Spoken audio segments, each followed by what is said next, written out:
श्री स्वामी समर्थ. मित्रांनो, नाट्यछंदमध्ये आपलं स्वागत आहे. मी संजय कुलकर्णी. विधानसभेच्या निवडणुका पार पडल्या आणि सरकारला म्हणजेच महायुतीला बहुमत मिळालं.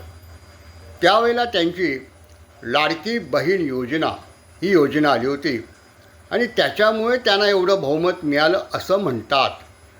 असू दे, आपल्याला काय करायचं आहे तर आमच्या व्यावसायिक रंगभूमीवर लाडकी विहीण योजना हे नाटक येतं आहे. हो, हे नाटक आहे आणि या नाटकातून ते नाटक पाहिल्यानंतर तुम्हाला 1500 रुपये वगैरे मिळणार नाही आहेत, पण तुम्हाला तिकीट काढून ते नाटक बघायचं आहे. मित्रांनो, या नाटकामध्ये जे जे कलाकार भूमिका करतात ते लोकप्रिय तर आहेतच, पण अशी एक अभिनेत्री आहे जिनं व्यावसायिक रंगभूमीवर आपला वेगळा ठसा उमटवला आहे. ती विनोदी अभिनेत्री आहे, ती गंभीर भूमिकासुद्धा करते. अहो, आपली ती जाऊबाई ओळखलंत? होय, निर्मिती सावंत. जाऊबाई जोरात या नाटकानं तिला जी लोकप्रियता मिळाली आणि महाराष्ट्राभर त्याचे असंख्य प्रयोग झाले, तीच जाऊबाई आपल्याला गंगूबाई नॉन मॅट्रिकमध्ये दिसली.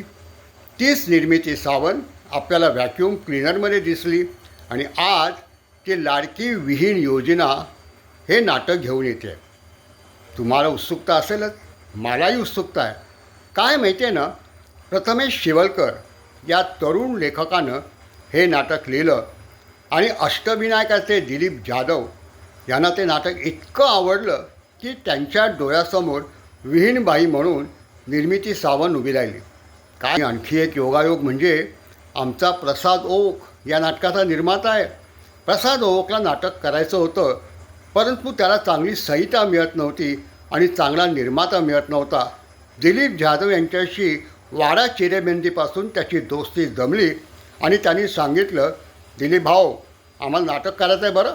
आणि दिलीप जाधव आणि प्रसाद ओक यांनी मिळून या नाटकाची निर्मिती केली. आणि आमचा स्वप्नील जोशी, त्याला पण नाटक करायचं होतं.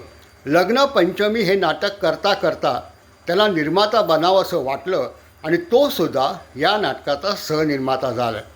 भट्टी तर चांगली जमून आली आहे. तुम्ही जर टेन्शन कुठलं घेतलं असेल तर या विहीण योजनेतून तुम्ही बाहेर पडाल. पैसा नाही, पण मनोरंजन मिळणार आहे. तो बघता काय, उठा, पेपर उघडा आणि जाहिरात बघा कधी प्रयोग आहे तो, आणि त्या प्रयोगाला हाऊसफुलचा प्रतिसाद द्या. धन्यवाद.